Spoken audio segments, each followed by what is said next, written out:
Arkadaşlar hatırlayacaksınız 8 Ekim 2024 günü Güney Kore istihbaratı ilk işareti vermiş ve Kuzey Kore askerlerinin Rusya topraklarına ayak bastıklarını ifade etmişti. O günden bu yana ısrarla altını çizerek söylediğim bir tek cümle var.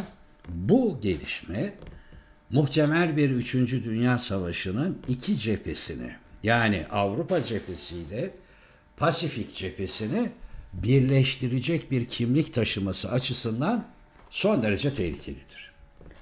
Yani Kuzey Kore askerinin Kursk bölgesindeki Ukrayna işgalini kurtarmada kendi ordu kabiliyetinin altında kalan ve orada savaşacak eleman bulmakta ciddi zorluklar yaşayan Rus lider tarafından bölgeye intikali bir yerde Avrupa'nın orta yerine Kuzey Koreli'nin gelmesi işte bu savaşı, yani 3. Dünya Savaşı riskini doğurdu.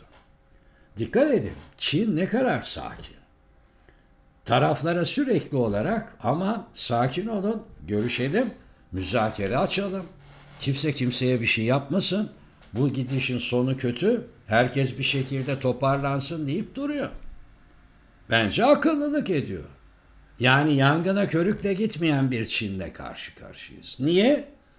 Çünkü bu olayın bu şekliyle devam etmesi savaşı Putin'in de dediği gibi bölgesel bir çatışmadan küresel çatışmaya dönüştürmüş olması sonuç itibariyle Çin'in Batı güçleriyle Güney Çin Denizi'nde, Tayvan çevresinde, Kore'de aklınıza neresi geliyorsa orada savaşması anlamına geliyor. Hazır mı? Hayır değil. Kimse böyle bir savaşa hazır değil esasında. Bence en hazır olan adam, benden sonra tufan diyen bir adam. Hayır, Putin'den bahsetmiyorum. Kuzey Kore'nin diktatörü kim? Kim Jong-un. Geçenlerde bir arkadaş bana yorum yazmış. Niye adama diktatör diyorsun diye. Adam diktatör olduğunu kendi söylüyor ya. Ben söylemiyorum ki. Yani adamın ülkesinde onun aleyhine değil bir şey söylemek. Maazallah düşündüğünü fark etseler adamı cart diye asıyorlar. Yani o yüzden diktatör diyor. Kuzey Kore bir diktatörlüktür. O kadar basit. Neyse.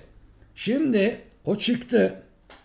Bu adam 80 bin daha asker göndermeyi planlıyor Rusya'ya. Onu söyleyeyim. Bu feci bir yere doğru gidecek. Önümüzdeki birkaç haftada. Amerika Birleşik Devletleri bütün dünyayı kendisine boyun eğmeye zorluyor. Sadece kendi sözü geçsin ve arzuları tatmin edilsin istiyor. Bu normal sürecinde dünyayı topluca bir nükleer hesaplaşmaya sürükler demiş. Ulusal Savunma Sanayi Fuarı'nda, demek ki onlar da bir fuar yapıyorlar.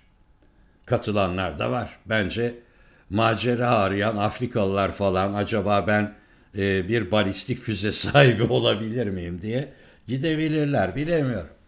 Amerika bir güç kirlenmesine uğramış durumda. Kendi kontrol alanını bütün bir dünya olarak belirledi. Buna karşı çıkan Kuzey Kore gibi devletleri de askeri olarak sürekli tehdit ediyor.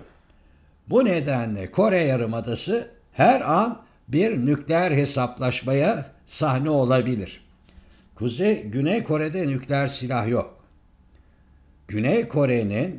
Kuzey Kore'nin nükleer silahlarına karşı savunma garantörü ve karşı misilleme garantörü Amerika Birleşik Devletleri. Adam diyor ki benim silahlarımı kullanmam halinde bu yarımadada kimse kalmayacak. Kendi de kalmayacak. Bu devletin eski lideriyle görüşmeler yaptım. Bu Donald Trump 2018-2019'da bununla el sıkışmış, konuşmuştu. O zaman fark ettim. Kendi ideolojilerine karşı çıkan uluslar ile bir arada yaşamak istemiyorlar. Bu nedenle Kuzey Kore'ye dönük düşmanlık politikası hiç değişmeyecektir. Dünya şu anda 3.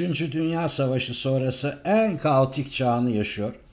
Eğer bir ülke kendi savunmasını gerekli halde tek başına sağlayamıyorsa o zaten egemen bir devlet değildir demiş. Yani bu hesaplaşmanın bir de Kore Yarımadası var.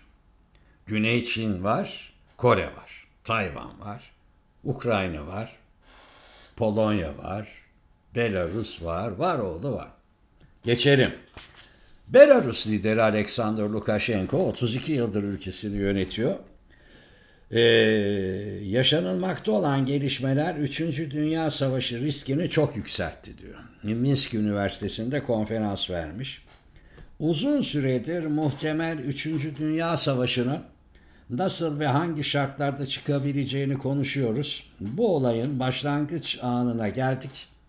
Tanrı'ya şükür insanlık sağduyu gösteriyor ve şu ana kadar bu büyük tuzağa düşmedik. Ama düşmeyeceğimiz anlamına gelmiyor diyor. Ukrayna sorunu Rusya, Ukrayna ve Belarus arasında çözülmeli. Amerika Birleşik Devletleri ve Avrupa bu işte yoktur. Bizler için hiçbir zaman iyi bir şey yapmak istemiyorlar. Biz üçümüz oturup konuşacağız diyor. Bu da enteresan bir şey. Yani Avrupa'yı bir anda çıkarıyor, Zelenski'ye bir son dakika mesajı atıyor. Yani sen benimle bir temas kur, ben şu üçlü toplantıyı yapayım diyor. Üçlü toplantıya katılan Zelenski oradan sağ çıkar mı? Yani fiziken sağ çıkar da stratejik olarak sağ çıkar mı? O ayrı bir tartışma konusu tabii. Belarus hiçbir şart içinde bu çatışmanın içinde yer almayacak. Bunu sürekli söylüyor ama. Herhalde Putin'le anlaşması var bu konuda, beni zorlama diye. Rusya NATO savaşı çıkarsa bizim için büyük bir sorun başlar. Topraklarımızda savaş istemiyoruz. Ya ne kadar rahat dillendirilir hale geldi, farkında mısınız? Bu savaş meseleleri. Yani nükleer savaş meseleleri. Rahatsız edici. Hoşça kalın.